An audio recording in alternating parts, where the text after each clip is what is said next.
You're recording. Welcome everyone to the next episode of What Makes This Song Great. This is a series where myself and Adam both look at a song that is doing really well in the charts or really well in the world right now and try to analyze for you what makes this great. Yes. Adam, how are you feeling today? I'm excited because I was checking out this track specifically, or like I was just checking out Global Top 50, and like this is off of Spotify, of course, but this album has been like skyrocketed into stardom, like on the top charts right now. There are so many tracks from this album showing up there. I don't know if it's because of the sheer novelty of it, and like maybe I don't know how it's gonna turn out, but at the moment, like it just came out, so like it's really there. Everybody's listening to it at the moment, and I mean, you can't fault like Bad Bunny's vibe and everything. Like all of the production and everything previously has been great. So I'm really excited to hear this. Yeah, I'm super excited. So without further ado, let's dive into the track, shall we? Let's do it. First listen.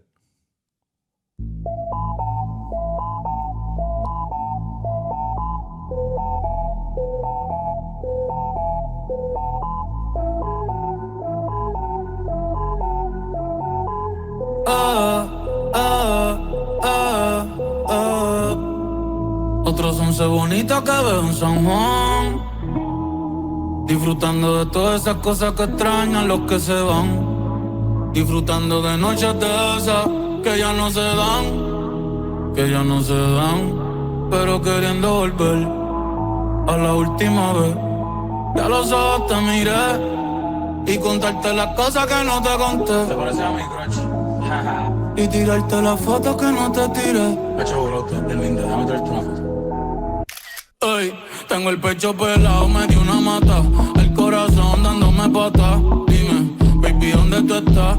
Pa' llegarle con Roro, Julito, Cristal, Roy, Edgar, Seba, Oscar, Darnell y Big J tocando bata.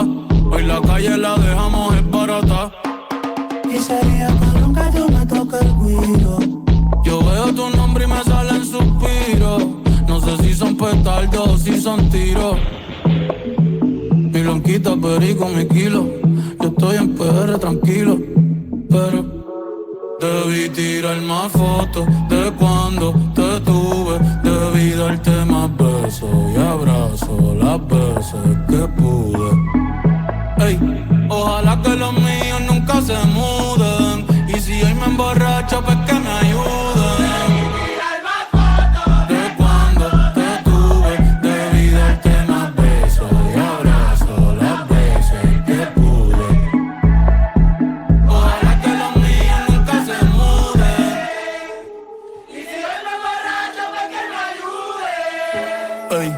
Voy a estar con abuelo todo el día jugando. Yeah. All right. I want to kick things off Yes, with please. this one because I've heard it once before. We've just played it there, and I said this to you earlier, Adam. I was surprised with this one because it wasn't what I was expecting from a Bad Bunny song, especially from like the songs that I listen to of him. Yeah. And because I don't understand the language, I went and researched the meaning behind the song. And I think understanding the meaning behind the song really gives you the sense of understanding to the sonic and musical decisions behind the instrumental and the way it comes together. And from what I understood is it's a song about sort of a combination of grief and a combination of remembering people in our lives who are no longer here, and or people for whatever reason, and touching in on that emotion base. So I think when I learned that, and then I'm listening to it again just now, a lot of the sonic decisions make way more sense in terms of like how it's making me feel, even the tonality, right? Oh yeah, definitely. Yeah, no, that's the thing. Like, if we just listen to the other part of this track, like there's so many things here that like I wanted to bring up. There's like, there's the very kind of playful melody that is being played with that. I don't know what it is, like some sort of like kids organ or something like that. It sounds like, I don't know if you've ever heard one of these things, but you know, like these like winding playing like auto playing thingies like that has like these pipes that are playing, it sounds like that. And it's like very carnival, very fun, very innocent. And then there's like that guitar. But had those just been added there as is, it wouldn't have conveyed the message. Because what this is, this entire soundscape is happy remembrance and happy nostalgia. And I think if we just listen to that part of it, it nails it so well.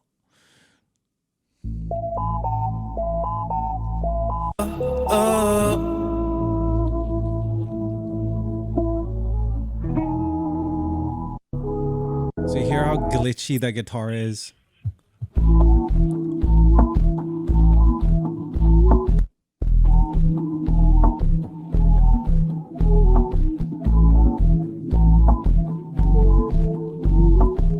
You're right, you know? A lot of noise, a lot of like warbly old like kind of tape recorder effect on there to make sure that it sounds super, super nostalgic. And it's like how, I don't know, but like for me, it kind of conveys this, like how memories are experienced is that like there's this haziness around it. It's a little bit like, it's lo-fi, it's hazy. It's a little bit like, it's not distinct, but you remember it with the emotion that it ties to it. And in this case, it's like happy.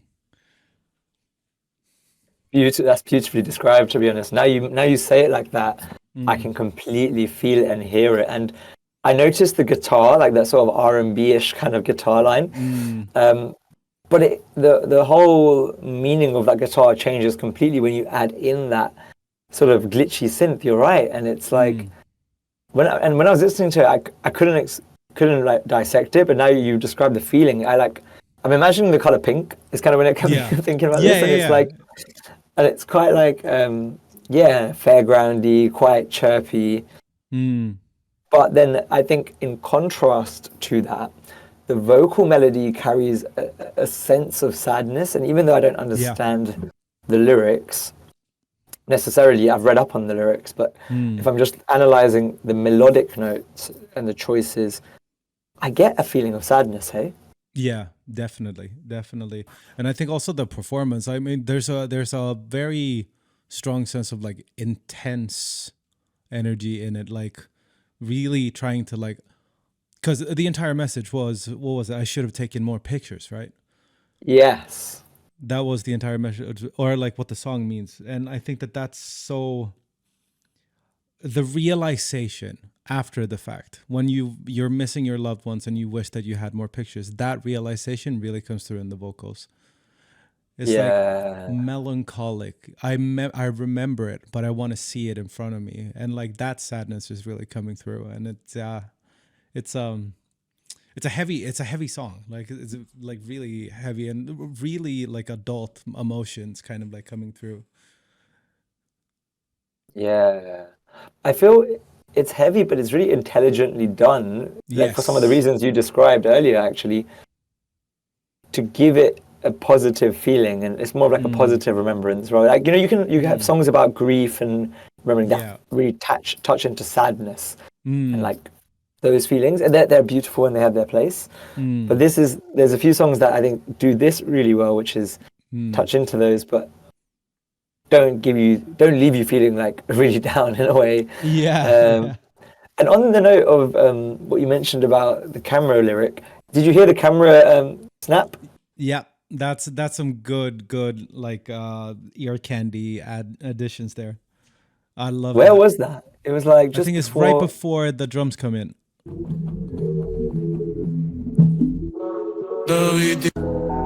Right here. There it is. There we are. That was it. And everything dies. Like, this is one thing that I think a lot of people don't dare to do quite often is muting. Like, because with a lot of things like this, you can like, yes, you can let the piano and the bass kind of like have that tail to ring out. What they do here, they completely, like the automation curve is like this, or they cut the clip out completely. But that's a really, really important thing. It's really rare to hear people use digital silence to really push something like this out. Sometimes it's just added, like a part of the picture. It's a small detail, but this takes over the entire thing. And I think it needed to do that to like really show that like importance of that soundbite. And I think you have to make it relevant. You can't just do a random sound, right? Like, and I think this is where sometimes people go wrong, which is like they'll drop it out and then they'll do like a really random sound effect. Yeah. Or you hear this in rap a lot, like where the beat cuts out to make room for a punchline. Yeah. And I think knowing when to do this is very tactical as well, not overdoing it. But in this moment, even I think both of us don't understand the lyrics, but you kind of get a sense of, oh, it's something to do with the camera. Like, and when you read up on it, you're like, okay. Yeah, definitely. I think another thing that I was thinking about here also is how compatible this song is with a typical like Latin beat, whereas it's not. If we just listen to the drums, like you would expect that get like the typical reggaeton kind of like beat snare thing going, but here I think they managed to convey the rhythm that you want. You want to be able to feel a little bit of that, like I want to move with it, because like happy remembrance, right? Like usually happy emotions and stuff like that, which the beat does convey, but it's not the full thing, which really puts it in a different space, I think. Yeah.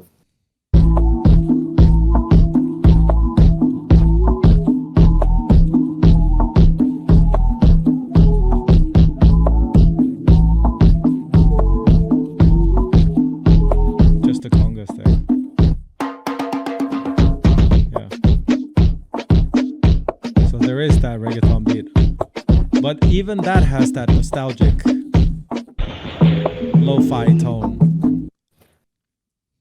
Yeah, really interesting point. And if we dive a little bit into this drum programming, I think that's an interesting to think about, because I was expecting a harder beat, like a clearer kick drum, something with like a lot of compression, the snare to punch through the mix. And that's what usually when it comes to a dance song is what you need, because you want people to be fully moving.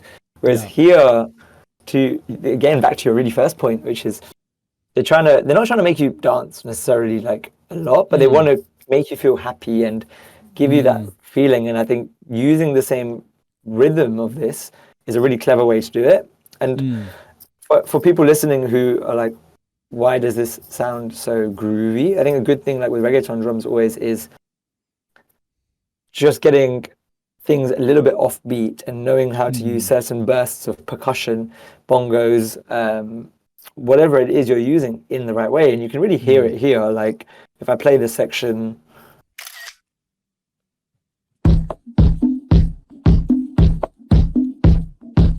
Your bongos.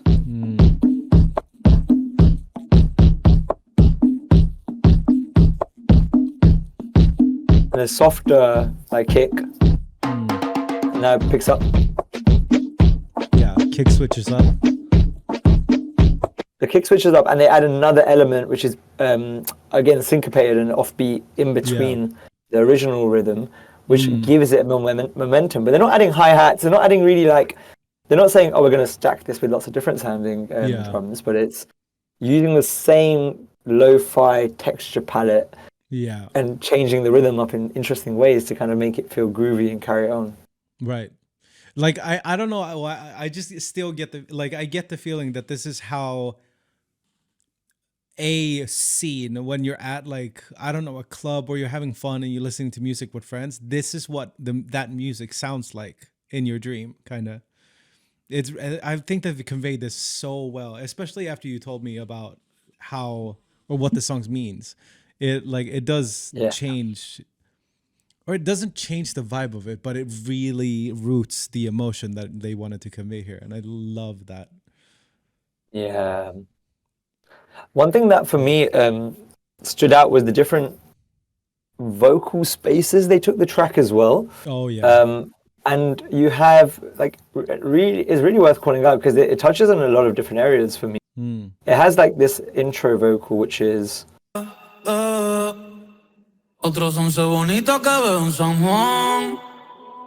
really like spacious and sort of like a typical pop vocal. Again, the same here.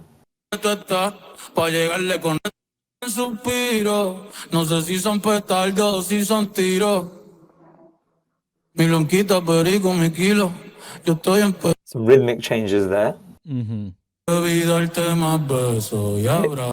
So now the note choices go down in pitch, and it creates a really different emotion for me here. Yo estoy en PR tranquilo, pero debí tirar más fotos de cuando te tuve. Debí darte más besos y abrazos las veces que pude. Ey, ojalá que los míos nunca se muden. Y si hoy me emborracho, pues que me ayuden. De cuando. And for a few seconds, his vocal drops, and this sort of choir or like group of people singing the chorus is like for maybe the first bar or something is all you hear, and then he comes back in, which is really interesting again because Que pude. Ey, ojalá que los míos nunca se muden. Y si hoy me emborracho, pues que me ayuden. and then he comes back in. De cuando te tuve, debí darte más besos y abrazos las veces que pude. Ojalá que los míos nunca se muden. And there's something about that, like having a group of people. I don't know. What do you think is doing that, Adam? Because for me, it's like, I don't know. It takes me to a different space, like having that. I think one thing that is so well done here with that transitional part is that they do that like bigger than usual reverb set, like throw, where the reverb kind of just expands and becomes so big and then that space that his vocals is taking up is taken over by the choir. Because usually if you would just have the vocals and then the choir comes in, it comes in like a smash and like just slap in the face. But this is like a nice transition, but still conveys that without having to be like so shocking, and like kind of it's more familiar because it's his voice turning into that space and then it filling it's like the choir's backing him up more even. And it kind of creates this feeling of group. I don't know. It's like we've all experienced this, right? It's not just him. And there was this song. What was that song that was really popular a few years ago? Oh, my friends are dead, and I hate this club. Da, da, da. Oh, do you know what song I'm thinking about? It had a no. massive. Excuse me for my vocals, by the way. But like there was a massive choir in that chorus as well. And for me, this song does the same feeling, which is in both of those songs. It's like I felt understood, and I feel like this is like a bigger thing that we're all thinking about together just by having multiple voices there. Yeah, definitely. Hold up, because I don't know what song it is. I'll go on with another thought on this, the vocals specifically while you search for that. But Snake Hips, also a great one. That's it. That's the one. Snake Hips, All My Friends, Tinashe, Chance the Rapper. Yes. That might be an option to check out another one of these videos. But one thing I wanted to mention, if you're making music for the Latin scene, like when it comes to Bad Bunny especially, like that, it's very much his sound, but these vocals are hyper compressed. Like they are so squashed. We can just look at the vocal take here. As you can see, like there's not a lot of dynamics. Like there are ups and downs a little bit. Yes, of course, that's just natural when it comes to audio, but lowest parts of voices are usually not this loud. And when you listen to it also, like there's a lot of compression, and there's some type of distortion also making the sound even more dense to make sure that he pops like super loud over the mix. However, what they've done without it sounding like it, you know how you could hear a mix with like the production and then the vocals just laid on top. I think the amount of reverb here and that ethereal thing kind of marries the two very well, despite being this loud. And that's really a general observation. General observation on my end with the like Latin scene having a lot of more compression, but it does go for a lot of things that I've listened to. Would you say that's like typical to pop music in general, like from what you hear? To an extent, yes, but I would say that it's like just cranked out. Like if general pop is like what 10, then this is like 11.